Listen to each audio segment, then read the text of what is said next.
Update kondisi Liv Morgan. Film terbaru The Rock rugi total. Alasan kenapa Julia dilepas dari gelar US.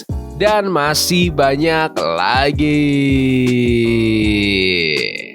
Selamat datang di Extra News, di mana kita akan bahas berita dan rumor terkini tentang WWE. Update kondisi Liv Morgan. Mantan Women's World Champion Liv Morgan udah absen lama gara-gara cedera bahu yang lepas pas Raw tanggal 17 Juni kemarin. Tapi kayaknya comeback-nya udah deket banget. Liv Morgan baru-baru ini nongol di red carpet Stranger Things season 5. Pas ditanya siapa superstar WWE yang kira-kira bisa ngalahin Demogorgon, Liv dengan pede jawab, Dominic Mysterio. Dia itu WWE Intercontinental Champion dan Triple A Mega Champion.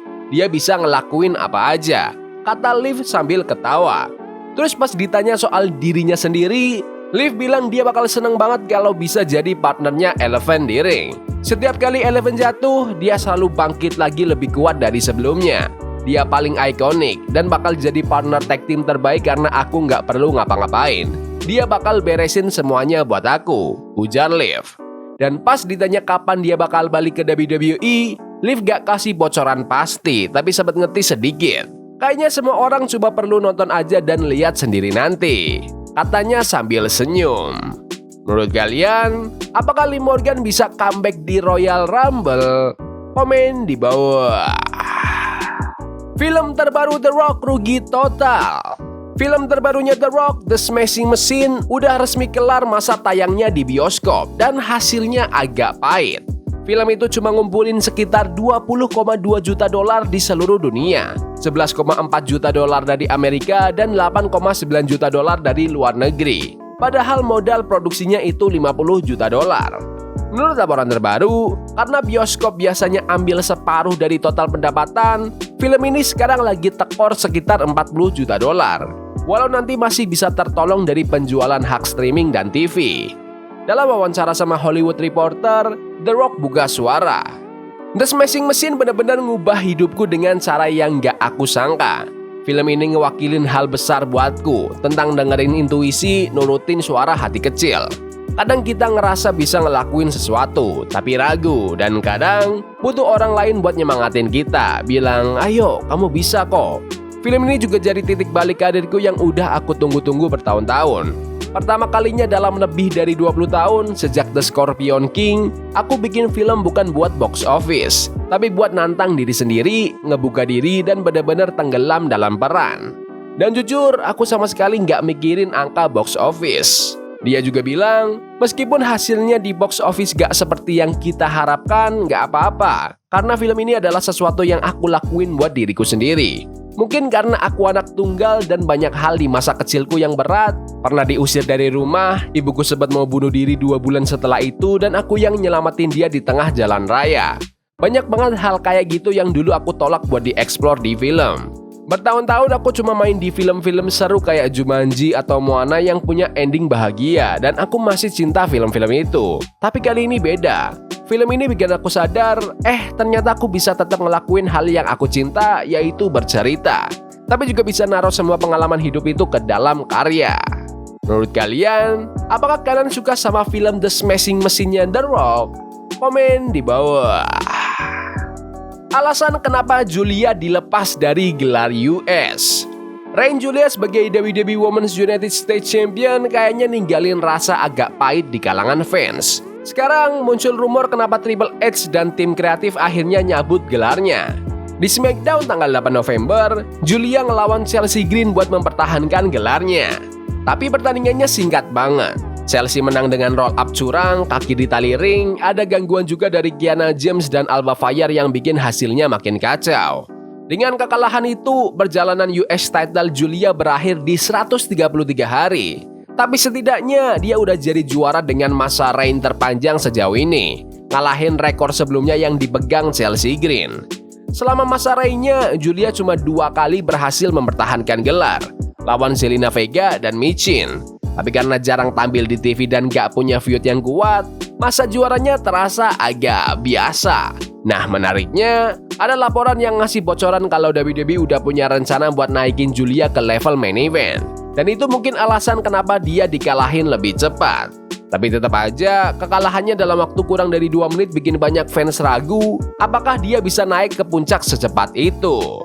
Menurut kalian, apakah Giulia udah pantas masuk ke skena gelar juara dunia? Komen di bawah. John Cena nggak sabar memulai turnamen pensiunnya. WWE lagi hype banget nih sama kembalinya juara 5 kali United States Champion, John Cena, menjelang Monday Night Raw. Status Cena udah resmi dikonfirmasi.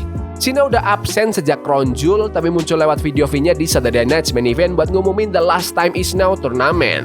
Turnamen buat nentuin lawan terakhirnya sebelum dia pamit. Turnamen ini terbuka buat siapa aja, baik dari WWE maupun promosi lain, dan bakal dimulai di episode Raw besok. Dan timingnya pas banget, dimulai di kota kelahirannya Cena, Boston. Buat ronde pembuka, Damian Priest bakal ngelawan Rusev, sementara Sheamus bakal berhadapan sama Shinsuke Nakamura. Gak cuma itu, John Cena juga bakal hadir langsung buat ngasih salam perpisahan di penampilan terakhirnya di kampung halamannya. WWE udah konfirmasi ini pas jeda iklan SmackDown minggu kemarin. Oh ya, di SmackDown, GM Nick Aldis juga ngumumin 2 pertandingan berikutnya buat turnamen ini. Jey Uso bakal ketemu The Miz, sementara LA Knight bakal balik lagi buat lawan sosok misterius. Menurut kalian, siapa nih yang bakal muncul sebagai lawan misteriusnya LA Knight? Komen di bawah. WWE usir rapper kondang di Raw.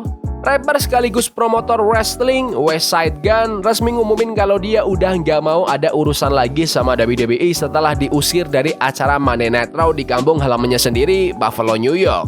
Gun yang sering banget masukin referensi wrestling di lagu-lagunya bilang kalau dia dikeluarin dari arena cuma 3 menit setelah show dimulai. Padahal dia udah keluar duit sekitar $5.000 buat tiket, perjalanan, dan hotel.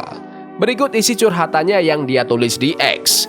Selama bertahun-tahun, gak ada orang yang jalan di 2 kaki kayak aku yang keluar duit sebanyak ini cuma buat dukung dan dorong brand yang udah aku cintai sejak kecil.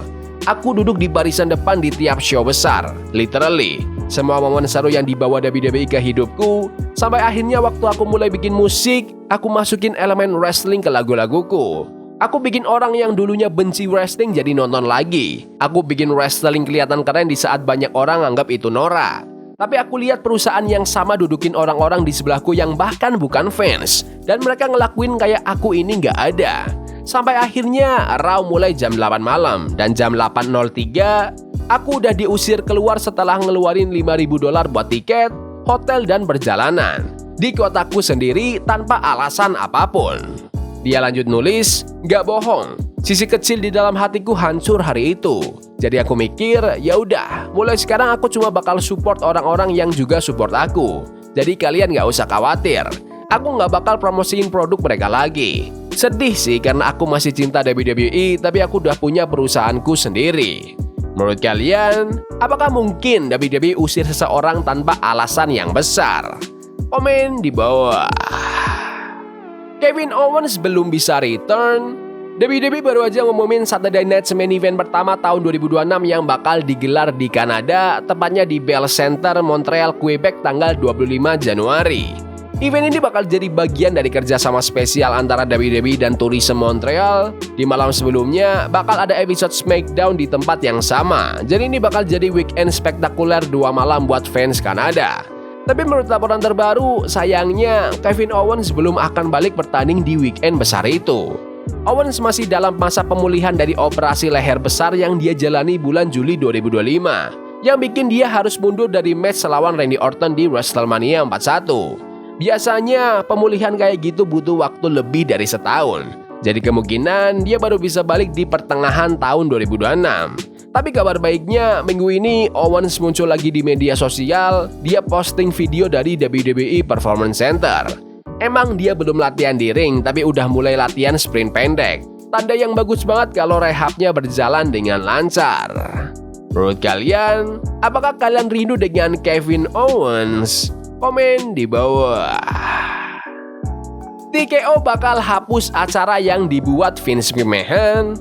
WWE sekarang udah masuk ke era yang benar-benar beda sejak Vince McMahon cabut dan jual perusahaannya ke TKO Group. Sekarang, seluruh World Wrestling Entertainment dijalankan di bawah kepemimpinan Nick Khan dan arahan kreatif dari Hall of Famer Triple H. Baru-baru ini di acara The Main Event with Andrew Marchand, Presiden TKO Mark Shaviro ngomongin soal WWE dan gimana mereka sekarang mulai berani ambil resiko dengan bikin hal-hal baru. Soalnya banyak banget acara premium dan event besar yang dulu dibentuk sama Vince McMahon. Sekarang mereka pengen nerusin obor itu dan nyiptain yang baru. Mark Shaviro juga sempat bilang kalau Triple H dan Nick Khan lah yang ngebuat WrestlePalooza buat ESPN dan event itu sukses banget buat perusahaan, bahkan katanya bisa jadi franchise besar di masa depan. Sementara itu di podcast Something to Wrestle, Hall of Famer JBL sempat bilang kalau mantan bos besar WWE, Vince McMahon, kemungkinan besar bakal nulis bukunya sendiri dalam 1 atau 2 tahun ke depan dan katanya bakal jadi bacaan yang gila banget. Menurutku kemungkinan 99-100% kecuali ada hal besar yang ubah arah, tapi sejujur-jujurnya dalam 1-2 tahun ke depan buku Vince McMahon bakal keluar dan aku yakin itu bakal brutal, jujur banget tanpa sensor. Vince bakal buka semuanya. Aku rasa itu bakal jadi salah satu buku terbaik yang pernah ditulis. Aku udah nggak sabar buat ngebaca, kata JBL. Jadi ya bakal menarik banget buat lihat event atau acara premium baru apa yang bakal WWE keluarin dalam beberapa tahun ke depan. Dan apakah Vince McMahon juga bakal muncul lagi dengan sesuatu yang baru? Menurut kalian, apakah WWE lebih bagus di bawah arahan Vince atau TKO? Komen di bawah. Ya udah gitu aja video berita hari ini. Jangan lupa like dan subscribe ke channel ini karena aku pengen 20.000 subscribers di bulan ini. Tolong bantu. Yes boy, see you. Love is a game we play incognito. Forbidden fire on Nico. Burning for love we can hold. I wish we were